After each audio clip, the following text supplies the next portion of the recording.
Your greatest contribution to humanity is your own self-realization.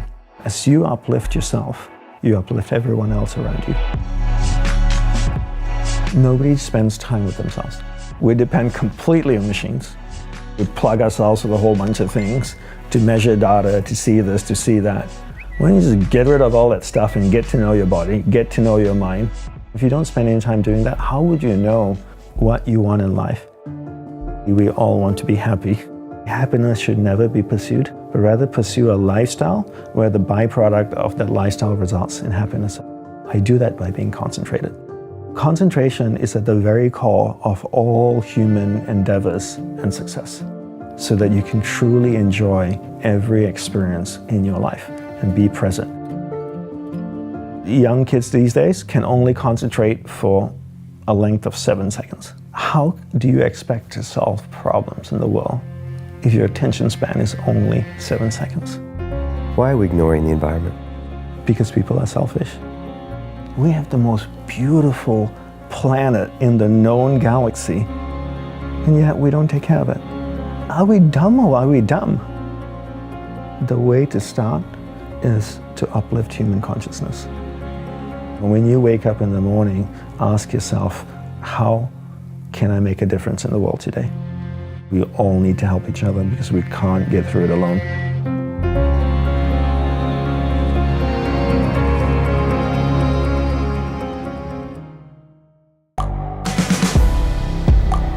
The world is changing. Inspiration is everywhere. It has never been so easy to connect, share, and bring people together. We're learning from others and finding the best in ourselves. Challenging our beliefs, sharing our vulnerability, overcoming our fears, transforming ourselves so we can transform the world. How far can we go? This is London Real. I am Brian Rose. My guest today is...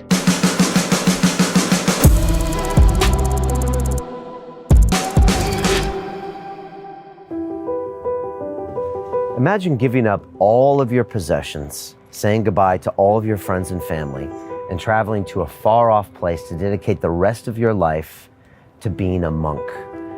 Well, that's what my guest this week has done, Dandapani.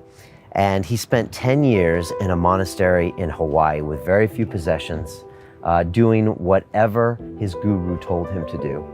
And by doing so, he learned a lot about life, about what's important, about how to think, about how to sleep, about how to be a human. And he's back to teach us how we can be human in this crazy, plugged-in world that we now live in, where everything is on demand, whether it's food or entertainment or fun or friends. And he's here to show us that we need to simplify our life. We need to learn how to focus and concentrate. We need to worry about people pulling our energy away. And we also need to learn about money and how to use it and spend it and consider it. And I had a fascinating second conversation with Dandapani. This one does not disappoint. And at the very end, we really start getting into some personal things about him, how he sees the future of the world, his retreat he's building in Costa Rica, and how he feels about money. So I know you're gonna really enjoy this episode with Dandapani, as did I. This is London Real. I am Brian Rose. My guest today is Dandapani, the Hindu priest, speaker, and entrepreneur. After graduating university with a degree in electrical engineering, you left it all behind to become a monk under the guidance of one of Hinduism's foremost spiritual leaders. For 10 years, you lived a life of serious personal discipline and daily training at your guru's cloistered monastery in Hawaii. When your vows expired, you opted to travel the world and teach ordinary people the spiritual tools you learned and how they can be applied in everyday life. Dandapani, welcome back to London Real. Thank you, Brian. It's an honor to be back here. Thank you for having me. My pleasure. You know, we were here just under 3 years ago. Yeah. We had this incredible conversation, and it seems that a lot of people listen to it. You know, Brian, I travel all around the world and I speak, and the one thing I consistently hear all the time, people come up to me and go, I heard about you on London Real, watched the London Real interview, changed my life, love it. So thank you for that. Dude, my pleasure. Yeah. I was just so glad. It was two guys having a curious conversation about life and each other. It was And very that's how real. it started, right? Yeah. And when we met in Napa. Exactly. Yeah, we had dinner together and had a long conversation. Yeah, it was the same kind of thing, just continued. Right, just Yeah. continued in London. Yeah, and we've already been having conversations about all different aspects of our life. And so I'd love today to just kind of continue where we left off and catch up a little bit. And I might rant a little bit too. Good. That's okay. I love the rants. I might rant a little bit too. I think we need to, and I want to cover a bunch of things today. Yeah, so for sure. Tell me about what your world's been like the last couple years and how, what do you do now with most of your time? Because you do travel the world really and teach, right? Yep, I do. And, the rest of the time I'm home in New York and focusing on a couple of things, really trying to build up my online presence. I really do want to cut down a little bit on the traveling. I have a daughter now, a 6-month-old daughter. Congratulations. Thank you. Wow. Yeah, so I definitely want to spend more time with her and less time traveling. So I've been building up my online presence, building an app, and we're going to launch that hopefully in a month or so. And the app will deliver content on there, but one of the big features about the app is creating rituals. There's a whole ritual section.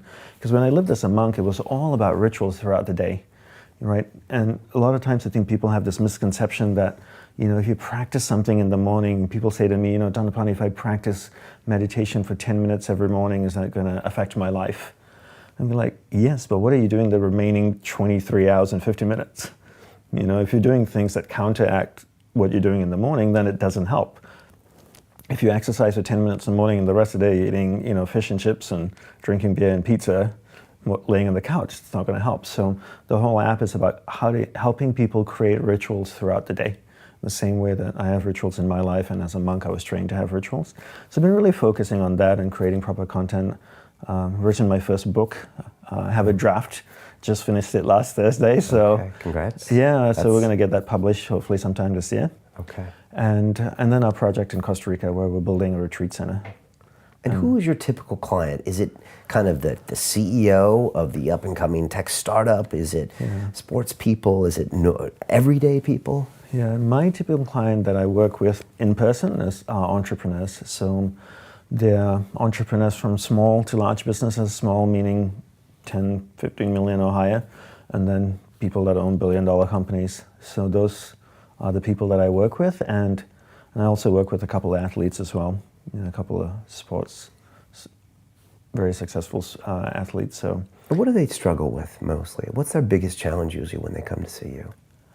I think it's interesting because the people I work with have kind of changed over the years.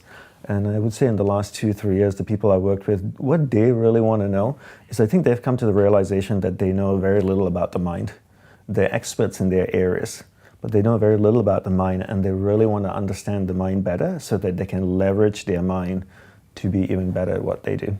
So they're either people that run finance companies or investors or entrepreneurs or tech entrepreneurs or whatever they are, businesses. I've got a whole range of them, and including some couple of the athletes that I work with as well. All of them want to leverage themselves better, and they feel like they have a lack of understanding of how their mind works, and that's one thing they approach me for, and the other thing is how do they develop concentration even more, and that's something that I always talk about is developing focus. Now, how could those people not understand the mind? I mean, in this day and age, we've got access to all sorts of great YouTube videos, right? Including mine and yours. Yeah. We've got all this research. I mean, some of these people live in Silicon Valley. Yeah. How come they can't figure out the mind, and then they come to you to help them? Because you don't know what you don't know. And the thing is, you can go and troll the web or YouTube, and you get bits and pieces here, but unless you have a structured approach to learning and someone guiding you and training you, you never really learn. Right, and you have an academy where you take people through a process, and that's so important, right? To have a teacher that walks you through it. And when I joined the monastery, my guru took me step by step. He was able to look at me and see what I needed next, pushed me in that area, challenged me here. But when you go on YouTube or you go online, you read a few things, you don't get the same effect, And I think a lot of these people want that. They want me to work with them and push them and highlight little things about their mind, so they can have that conversation with me and really refine it, and that's really what they're looking for. which is hard to get from 20 different YouTube videos. Right. Yeah. We were talking earlier about how, maybe these days people have a propensity when they go to learn something to kind of want to get the thing as quick as possible. Yeah. And some people, you were even telling me, they want to learn it so they can teach it as soon as possible, which, I mean, in your opinion, is kind of a flawed way to become a master. Yeah. Right? And you almost miss the whole concept of learning process. You miss the point of doing that. Can you talk about what you meant? Yeah, so two things here, Brian. One is wanting a quick fix to learning. I spoke yesterday in Munich to a group of entrepreneurs, and we had a private fireside chat. I've been working with them for about 7 years, and so we had, there was about 15 of them in the room. We had a little fireplace. We were chatting, diving deep into some of the content they'd been learning with me. And one guy asked me, so is there a quick fix to having more energy in life? I'm like, there's no quick fix in life. That's the first thing you have to understand. And I think technology trains us to think they're quick fixes. So I can go on my phone. I live in New York City. I can order something on Amazon. Actually, last week I went on Amazon, ordered something at 10:30 at night, and the next morning at 8 o'clock in the morning, FedEx buzzed my door and it was there. It's crazy, right? So I can get things instantaneously through technology. And then because we're so trained to getting things as soon as we want them, that we apply that to our life. And we think that, we can change overnight. And then people out there selling hacks. There's this hack, there's that hack. How are we going to hack this? How are we going to hack business? How are we going to hack the mind? How are we going to hack the body? But it doesn't work that way. You have a child, and your child is growing slowly and learning slowly. There's no way to hack your child.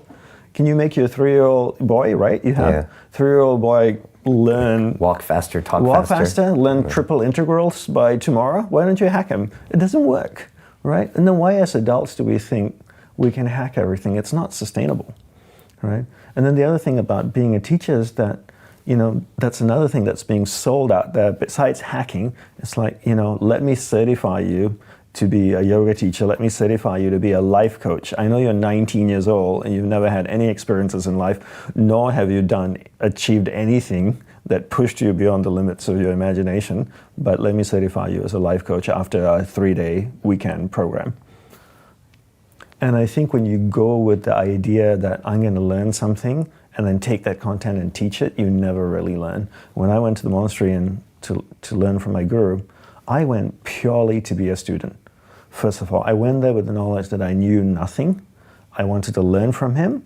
And then once I learned from him, my goal was to strive to implement everything as best as possible. I have zero intent to teach, right? And I feel when you take that approach, you learn the best. And some of the people that I work with purely have that approach. They have zero intention to teach. They just really want to learn. And so when you go there with that intention, then you learn really well.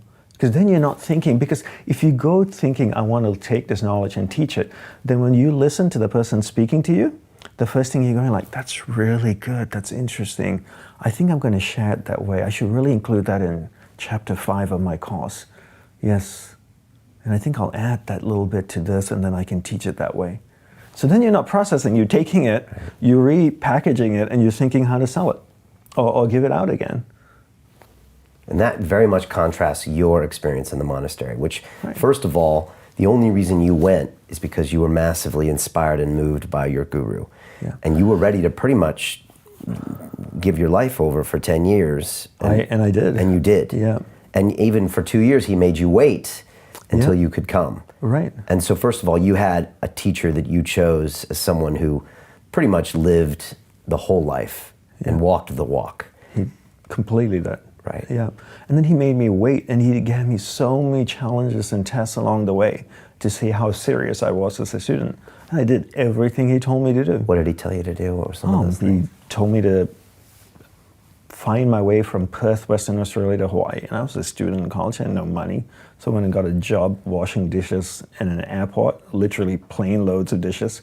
So after I'd finished engineering classes, I'd go to the airport and work for 5-6 hours washing dishes, saving up money. He'd teach me how to concentrate, teach me how the mind works. We communicated over email, give me homework to do, give me tasks that were really painful, like coloring. I'm like, why am I coloring? I want to color pictures. But I just did everything. I trusted him. I trusted the process. I did the work and I fulfilled it, and I finished the work and I went back to him and I said, Gurudeva, it's done. What's next? You know. And he wanted you to do these kind of seemingly mundane things. Yeah, and I never complained about them, right? It seemed mundane, but I trusted him. He was my teacher, and if he told me to scrub the floor, I'd scrub the floor. You know, and I'd scrub it really well, better than he could imagine I could scrub it.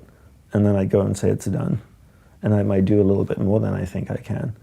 But nowadays people, like we were chatting earlier, you know, if someone wants to learn martial arts, they want to learn the quick swirl 360 kung fu kick in the air or something. You know, no one wants to go and do the hard work. And that's all about the quick fix. You know, how can I get from A to B as quickly as possible? It doesn't work that way. Yeah, I mean, these days people watch the UFC and they want to go to jiu-jitsu class and learn like the special gogopada choke or the check hook in boxing. But if you go to an old school boxing coach, he'll literally make you do footwork for like a year, or throw a jab in the air for a year. And then, or you go, you know, to China and they'll have you, you know, stick your hands in sand for a year. They're waiting to see if you're willing to put in the time, and if you can maybe get to a quiet mental space as well, right? Yes, and it's not only about training the body, it's about training the mind too, right? The mind needs to adjust, and the mind is like a muscle. It needs to reshape itself to be able to take on a new way of thinking and a new way of behaving, and, you know, progressively hold that new shape. And that only comes through repetition and patience and slow, hard work of doing the same thing over and over again. You know, one of my good friends is an Olympic gold medalist. She won the gold medal in beach volleyball. And she told me, and she had an amazing teacher, a coach, she said, and she said at one time the coach made her work on the volleyball court, do footwork for 6 months with no ball. So they trained for 6 months on the sand with no ball, and it was beach volleyball. Wow. And, you know, she did whatever her coach told her to do. She said she grumbled, but she did it. But that's the training that most people just don't want to go through, you know, and I think so many teachers out there are selling quick fixes, and because they have never been trained themselves properly, so they've got a quick fix learning to get from A to B, so then they go and teach a quick way to get from A to B. You know, they don't understand this old traditional path of slowly learning and developing yourself over a period of time is what really creates mastery in a certain level. In the monastery, living a celibate life in a cloistered monastery, away from your family, friends, your relatives, you know, waking up early in the morning, strict discipline and training, eating 3 meals a day, it takes 36 years before you're qualified as a teacher. 36 years. So if I lived only 10 years, I'm not even anywhere close to that. And I'm still a student. Wow. Yeah. Tell me about this process of going to the monastery and being the monk, and, you know, what you learned kind of in retrospect by doing that whole process, you know, by separating from the world, and then those first few years. Because, you know, in our previous conversation, you know, you were talking about how it was very difficult stripping yourself away from all of these kind of worldly comforts and routines you had gotten used to. But then by doing so, it got your brain into a different space. And I think that's why people seek you out, because you come at things from a different angle and from a different perspective. And you're the first one to say, I'm not the guru, but you see things differently that we don't, because we didn't have to kind of sacrifice, I guess, in that way. And, you know, I think the biggest thing for me is that I had such an amazing teacher. And, you know, my guru trained me remotely before I joined the monastery. And then when the first 3 years I lived with him, he trained me intensely. And unfortunately, he died 3 years after I joined, so I stayed for 7 more years. But in the 3 years that I was with him, he personally worked with me and really broke me, so to speak, broke all the patterns. And I'm not saying all the patterns, but definitely a great deal of them. And then helped me to recreate new patterns in my mind, and really taught me about my mind and how it works. And he showed and gave me tools. Right, he gave me enough homework that I could reincarnate for the next 5 more lives, and I still would struggle to accomplish all the work he's given me. What kind of tools was he doing, and how was he breaking you? By challenging me. So, for example, You're 23 at the time. Yeah, 23 and a half. Just came from Perth. Yep. And now you're giving the next 10 years of your life to Well, this. I went in there for life. I never thought I would leave. My intention was to be a monk my whole life. I had no plans to leave, not be a monk, never. So after he died, 3 years later, it was a really difficult time for the monastery. There was only 27 monks, and everybody, 2 generations of monks, and everybody came there because of him. They were seeking self-realization, or they wanted to serve, but because of him, they joined that particular monastery to be his students. So in the 52 years of teaching, he had just 27 monks with him that he knew intimately, that he trained. And when he died, it was a great loss and a real difficult period. And I think within 2 years, we lost about 8 or 9 monks left. And, I stayed 7 more years, and I felt that, our paths weren't as aligned as it was before. So my vows expired, and I chose to leave. But I had no intention ever of wanting to leave the monastery. I would be, if he was alive, I'd still be there as a monk, for sure.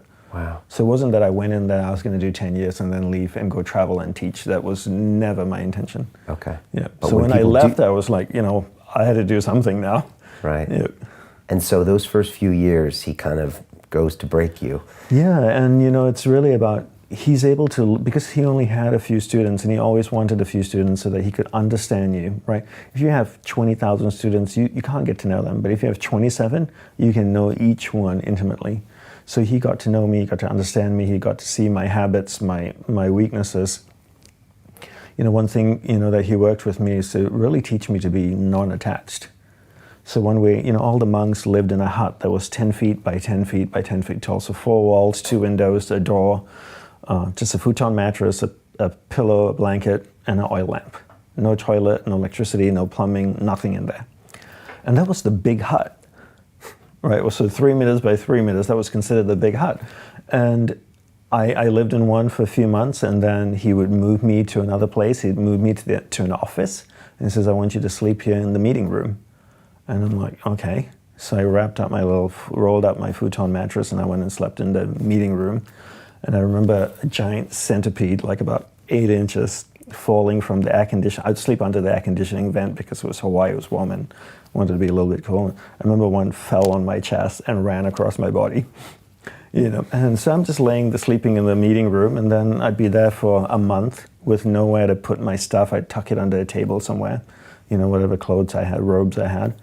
And then he'd move me into another little closet somewhere, in a little storeroom, and make me sleep in the storeroom. And then he would move me to a hut in the forest, which was only 3 feet wide and maybe 7 feet deep. And it was a metal sheet that was nailed on one side and folded across and nailed on the other side. So imagine a cylinder that's cut in half lengthwise.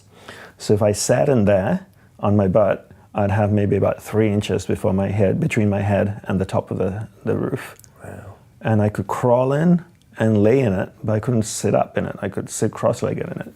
And I stayed in there for a few months. And he just kept moving me every few weeks. That one I stayed 6 months, and then he'd move me somewhere else and move me.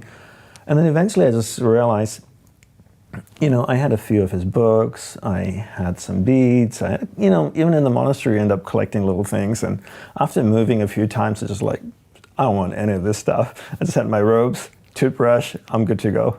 And then he stopped moving me. He was teaching you. Yes. As soon as I realized, I don't need any of this stuff in my life, and, and I didn't complain about moving again, then he stopped moving me. Interesting. It was really interesting because I was being in my office one day, and I had a little room I worked in. He called me up one evening. He had gone to the beach to edit because he was writing a book. He was driving back with a couple of monks. He called me up. It was about 6-something at night, and he says, Dandapani, I want you to move to the wind bell for us. And that's where that little hut was on stilts, but that was 3 feet high. And I said, oh, okay, Gurudeva, I'll move there tomorrow morning. And for him, there was no tomorrow. Everything is now. No, you can move there now. And it was already getting dark outside, and there's no freaking lights in the forest. And I said, it's getting dark outside.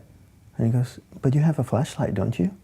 And I said, yes, I do. And I just hung up the phone on him and, grabbed my flashlight ran to my current hut, grabbed all my stuff, and I went into this forest. And, there was this little tiny cylindrical hut in the forest that, I cleaned it out and had gotten dusty and cobwebby because no one had lived in there for months or years. And I just pushed my things in there and crawled in there. That night you're sleeping and geckos would fall, get in there and run across your body and, you'd scream. But if a monk screams in the forest and there's no one there to hear him, did the monk scream? That's a good question. It's a good question, right? So yeah, he's teaching you to also kind of disassociate from your body and your own comforts. And your own comforts, right? You get used to being comfortable. And that's the problem, right? You stay in an apartment for long enough, you stay in a city for long enough, you're comfortable, you know where to go buy your milk, your bread, your surroundings, you get comfortable, you get used to it. And one of the biggest teachings he taught me is about awareness in the mind. You're not the mind, rather you're pure awareness traveling through different areas of the mind. And your goal is to take your awareness from your conscious mind, move it through the conscious mind, through the subconscious, into the superconscious areas of the mind, which is the most refined areas of your mind to experience deeper inner states and ultimately self-realization, God realization. But awareness travels in the mind, but when you get stuck physically in a certain place and you get used to your surroundings and your comforts, your external environment is a reflection of how your awareness is working in your mind. That means your awareness is stuck in a particular area of the mind because there's really no separation between your inner state and your outer state. And what he was teaching me is that by moving me around, making sure I never got comfortable long enough one place to stay attached, he was teaching me that to not allow my awareness to get stuck in a particular area of mind and in a particular area of the mind and stay in a rut. And that I could actually break my awareness free from a particular area of the mind, really grab hold of it and take it deep within myself and experience deeper states of mind and the superconscious and ultimately self-realization. Which is what we're all looking for, right?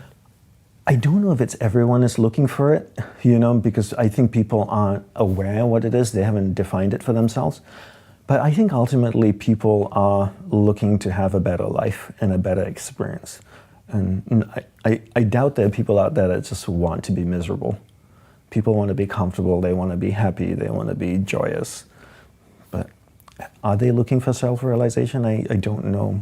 But one thing that probably most people do suffer with is having their awareness associated with that outer self. Yes. Okay. Yeah. And, social media encourages that, right? I mean, if you go on most people's timelines, a lot of people's timeline, it's amazing. You can scroll through and it's just there's 1,000 posts and it's 999 pictures of themselves, selfies. And I think social media has made people extremely selfish and all people think about is themselves. Here's what I'm doing, look at me here, look at me there. Which is the kind of the opposite of what being in a monastery is. It's all about serving. Right. And you look at also public figures and celebrities and influencers, they constantly post pictures of themselves and their amazing life traveling all around the world. And, I see, and I know some of these people and they never post pictures of their students or, who's following them. It's always about them. It's really about serving, but it's easy to lose that in this kind of hyper social media where we're all on our mobile phones. We have all that instant gratification. Yep. And yet without serving, you'll end up kind of having this really weird, miserable life. It is all ultimately about serving and serving humanity and serving the environment. And you can't serve if you're always thinking about yourself. I get tons of messages on social media and email. People always saying, I need help. Can you help me with this? Can you help me with that? And I have a problem. I need your help. Can you advise on this? I never get emails of anybody sending me and say, Dandapani, I listened to your content. It really helped me. Thank you so much. How can I be of service to you? What can I do for you? Wow, that's like, I'd fall over if I get any of those messages. And when I went to my guru, it was always, Gurudeva, what can I do for you? How can I help you? How can I be of service? And sometimes I didn't even ask because I intuited what needed to be done next. And that's the state of responsiveness, right? There were, as a monk, 3 qualities were really important to cultivate. humility, obedience, and responsiveness. Right? Humility, obedience, and responsiveness. Humility is the state of knowing that I don't know anything. You adopt the attitude that I am the beginning of the path. I know nothing. I'm super enthusiastic, and I want to learn and grow. Obedience is obedience to your teacher because you trust him or her, and also obedience to your superconscious mind, which is your intuitive mind. The greater knowing of your mind that knows everything, that's the area of your mind, the superconscious that knows, that's the all-knowing part of your mind. Be obedient to that superconscious. So when you get an intuitive flash that tells you, do this, which quite often people refer to as a gut feeling, I call it an intuition because the gut kind of is more related to your instinctive mind. So you're intuitive, be obedient to that. What if that conflicts with what your master's telling you? It doesn't. Because, I mean, if you have a good teacher, right? If you have a good teacher, then the teacher is also working from an intuitive state of mind, and that shouldn't conflict. And I never found a conflict with my teacher. Right, and you just didn't want to go sleep with the bugs, but you knew that there was no intuitive issue with that. Yeah, there was no. Okay. It was my intellect that was pushing back and my instinctive. So if you broke the mind down to three parts, you would say there's the instinctive, the intellect, and the intuitive. So my intuitive mind knew that that was the right thing to do. The intellect was saying like, it's getting dark outside, I have to walk through the forest, can we do it in the morning? That's the intellect, it's reasoning. And the instinctive mind just said, no, I'm afraid to go live in the forest because some animal's gonna come eat me at night. Right. And there'll be a missing monk and who cares? Right. Right. And usually your instinctive mind will be in disagreement with what your master teaches you. Because totally. Their job is to force you into the fears. Right, because the instinctive mind likes the same thing. It's the nature of the animal mind, right? It loves repetition. The intellectual mind likes the new things. That's why the intellectual mind can be fascinated with the internet and gets caught in the internet because it's always serving you something new online, whereas the instinctive mind loves repetition. That's why a cow, for example, is an instinctive animal. It can wake up every day and eat grass. It wakes up and goes like, oh, grass, amazing. It never gets up and goes like, God damn it, I want granola. Give me bacon and eggs today. No, it eat grass every day for 20 years and be totally happy with it. Imagine if we ate the same thing for breakfast every day for 20 years.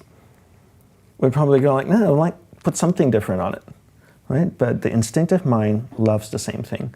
And the instinctive mind staying in this hut, in the 10 by 10 foot hut, gets comfortable.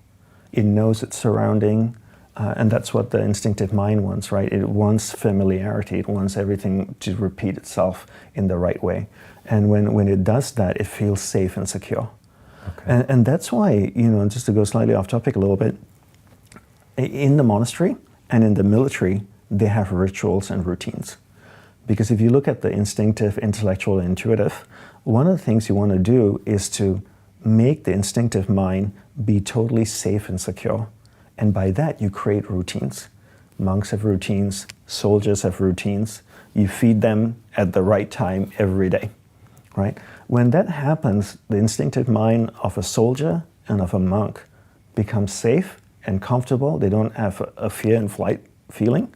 So now they can move out of the instinctive mind and function in the intellectual mind or the intuitive mind. So a soldier can go into battle and not live in the fear of, the fight or flight area of the mind. And he can be in the intellectual area of the mind. So you see, I see the enemy coming this way. Maybe I'll go around this way and shoot him from the back. Okay. Right? Because if not, he's in the instinctive mind. He'll go, I'm going to fight or I'm going to run. And by creating routines and rituals, you make the instinctive mind feel secure and calm. Okay. Yeah. So those are the three parts of the mind. You want to talk about the intuition? And responsiveness, so after you've got humility, obedience. When you hear your intuition speaking to you, the next step is be responsive. Respond, do something. If your teacher tells you to do something, go and do it. Respond, be responsiveness. And Take if you action. don't have to sometimes wait for instructions, if you see something on the floor that shouldn't be on the floor, pick it up. Don't wait for somebody to tell you to pick it up. Go do it, right? And that's the state monks were trained to have, the state of responsiveness. You see a dirty dish in the sink, go wash it. Yeah, it's not yours, I know, but wash it. Learn to serve. Are these the three good traits of a good human as well? I think so. Yeah, humility, obedience, and responsiveness. People hate the second one, obedience. Don't tell me what to do, right? Yeah. Is that the ego coming out? It is, right? People, it's like, don't tell me what to do, right? And people get so defensive, like, you can tell me what to do. I don't care. I have no big problem being told what to do. I'm happy to take instructions. Right, and humility is hard for people. Oh, very hard. Because, and you know, along with the selfie generation is also this, everyone's an expert and the loudest voice wins and my opinion, now you can make a career off of an opinion. You can. And all you have to do is post great pictures and, you know, you see this beautiful timeline of, you know, a highlight reel of somebody's life, and it's so easy to convince tens of thousands of people that you're an expert at something, you know, with the right photos and some cute quotes, and people will believe that you're an expert. And then people look at me and I get messages and go like, you know, Dandapani, you're an amazing sage. Wow, when did I become a sage? You don't feel like a sage? No, I'm not even a guru or a teacher. I like to think myself only as a student. A sage, what does Webster's dictionary define a sage as? Probably an enlightened human being. I don't feel like I'm an enlightened human being. You're just 10 years ahead of us. Oh, I wouldn't even say so. Maybe in a particular area because I've had training in it. Right.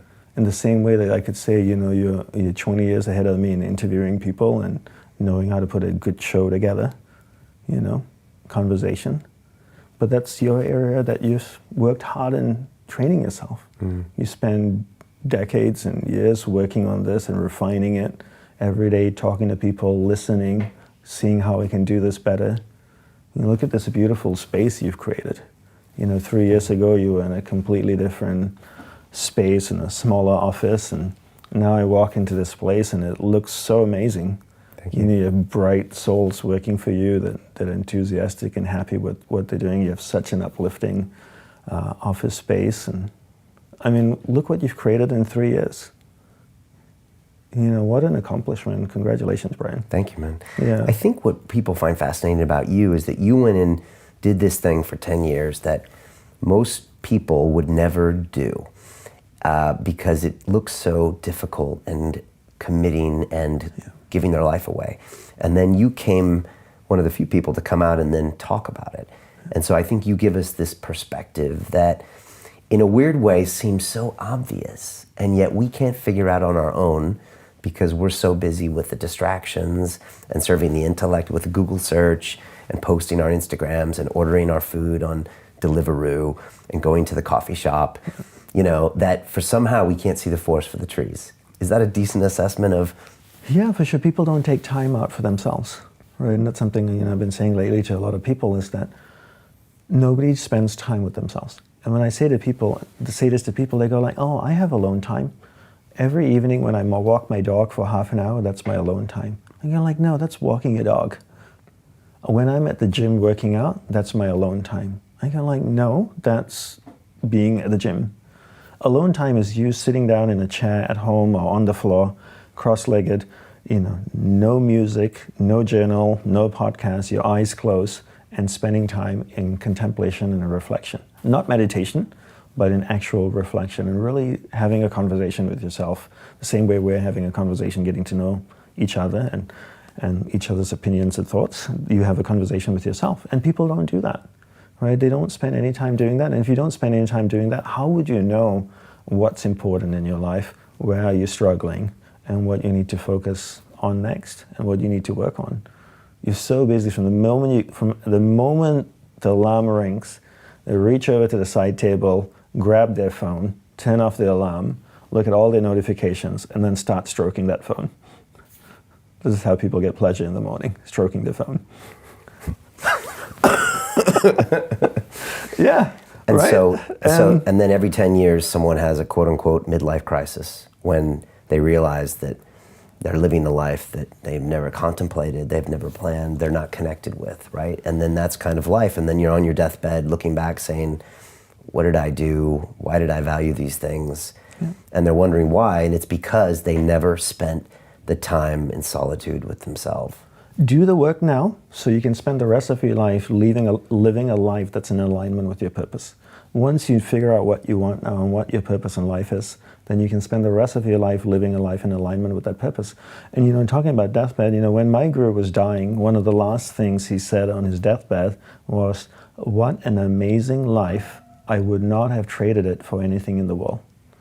What an amazing life. I would not have traded it for anything in the world. Now, what words to hear from a dying man? To be able to look back on your life and say, that was freaking spectacular. Wow. Isn't that great? Yeah, I've never actually heard of anyone saying that. Yeah, but I believe he said that. Oh, and how many people could say that? And for me, Why could he say that? Because he lived in a life that was in alignment with his purpose. He knew clearly what he wanted. He was orphaned when he was 10 years old. He grew up in Lake Tahoe in Northern California. His mother died, I think, when he was 8, 9, and then his father died. And at 10, he was adopted by a close friend of the family. At 10 years old, she asked him, when she adopted him, "What do you want to do with your life?" I mean, what a question to ask a 10-year-old, right? And you know what his answer was? "I want to dance." And the people that trained him in dance in his early teen years were mystics from Europe. They not only taught him how to dance, but they taught him how the mind works, the body works, the nervous system. He had such strict discipline. And he shared with me a story once that he was in a class with a few teachers, with a teacher, with a few students learning, and there was a knock on the door. And the teacher opened the door, and there was a student at the door. And the student was 5 minutes late. And the teacher looked at the boy, this 11 or 12-year-old boy, I think, and said, "Obviously, you're not serious about learning." And he closed the door, and they never saw that student again. Old school, huh? But by the time my guru was about 16 or 17 years old, he was the premier dancer for the San Francisco Ballet Company. One of the best, if not the best, ballet dancer in America. And then he left. He jumped on the first ship to sail from America to India to pursue his enlightenment. But he was so clear what he wanted. He wanted self-realization, and then he spent some time in Sri Lanka, a few months, and then he finally felt that he could attain the self-realization he wanted. He gave away his belongings. He went into these caves called the Caves of Jelani in southern Sri Lanka in the jungles, and he promised himself he would fast and meditate till he attained enlightenment. He was this 19-year-old American boy in the late 1940s in a cave in southern Sri Lanka.